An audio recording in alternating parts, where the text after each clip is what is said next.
A memorial reading room, and I am joined by Madison Milbrath as well as Sarah Walker. You've met these two people before, and it's always interesting to come here because there are things here, Sarah, and I'm going to start with you, that I don't think people would even think about that are here. And some of those things we have laid out here on the table. Why don't you tell us a little bit about what we're looking at? Sure. Today I have some things from the Nonpartisan League that are here in the state archives. A few different resources that we have available.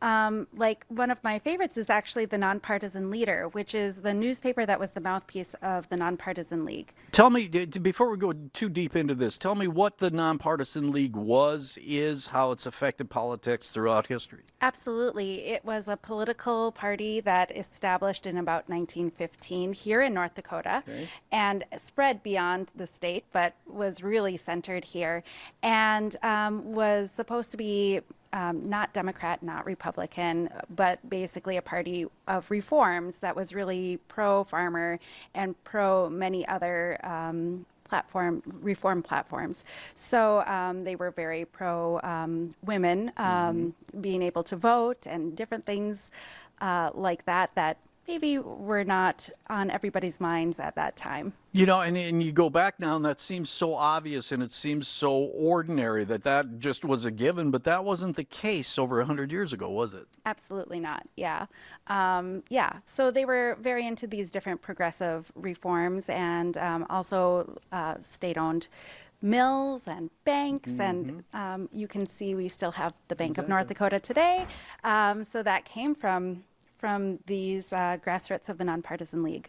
And if I'm not mistaken, North Dakota is the only state that has a state-owned bank. I think that's correct. Yes. Okay. All right. So we've got more items in here that we want to open up here. Thank you, Madison. And tell us a little bit of what we're looking at here. So we have the sign for Fraser for governor. This is all ephemera in this folder. So all of this relates to different things that the Nonpartisan League was doing. This is a sign promoting his run for governor. And then we have some other items. Here is And these are all for people to come look at, and you don't have to be careful about, and well, you have to be careful, but you don't have to worry about handling these things, and they're there for the public to look at. Absolutely. Everything that we have here is for the public to come in and access. And so, like, you can come in and handle this. You can see I'm not wearing gloves. We don't require gloves for use of going through papers like this.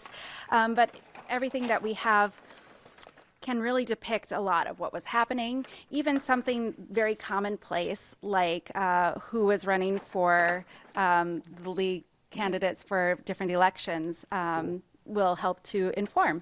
Okay, and this is for superintendent of schools, this blue ballot here. Okay, I want to turn the attention here for a second to Madison. And Madison, one of the things that we're covering this up because we don't want Lee to get there.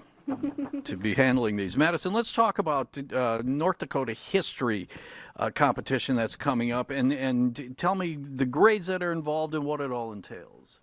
National History Day in North Dakota is part of a national program where students work towards a competitive historical research project. It's open to students in grades 6 through 12, and each year students make a project relating to an annual theme and do their best to share their ideas and convince the public of their topic.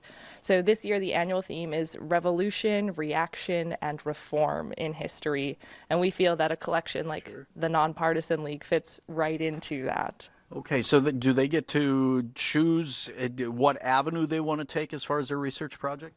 Yes, the students always get to lead the projects. They get to come in and do their own authentic research and then decide what is the argument that they are producing from this. Maybe they view that the public should really know about the recall from our governor's election, and they want to lean into that for their project. Or they want to look at the long-lasting reforms that the Nonpartisan League put into place and how that has influenced North Dakota as a state today.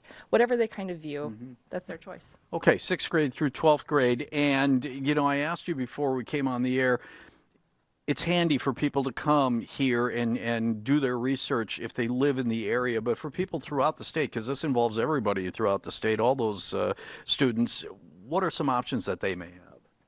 Well, we do have a wide selection of the State Archives resources available online through avenues like Digital Horizons or PhotoBook. But beyond that, we also now have findhistory.nd.gov, and that is access to all of the museum's collections, whether that be from the museum collection side of physical artifacts or from the State Archives side, and that's accessible entirely free online.